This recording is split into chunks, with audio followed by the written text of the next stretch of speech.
नमस्कार मंडळी.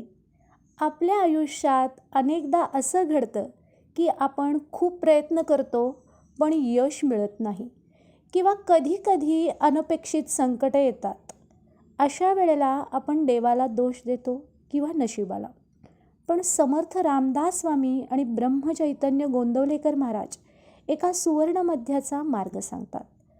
आजच्या ह्या व्हिडिओमध्ये आपण 20 डिसेंबरच्या प्रवचनावर आधारित एका महत्त्वाच्या विषयावर चर्चा करणार आहोत. प्रारब्ध आणि नामस्मरण. आपला देह नशिबाच्या अधीन असला तरीही आपले समाधान कोणाच्या हातात आहे? चला तर मग जाणून घेऊयात. 20 डिसेंबर. नामी ठेवावे चित्त, तेच मानावे सत्य. महाराज म्हणतात, देहाची गती प्रारब्धानुसार असते.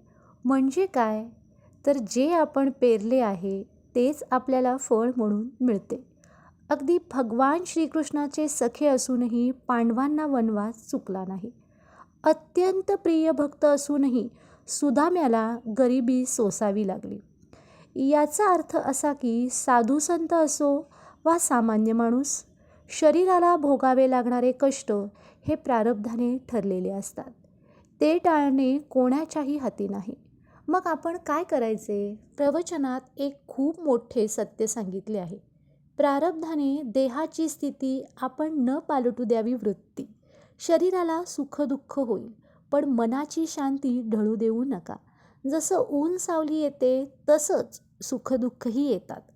आपण केवळ आपले कर्तव्य तत्परतेने करत राहावे आणि फळ देवावर सोडावे.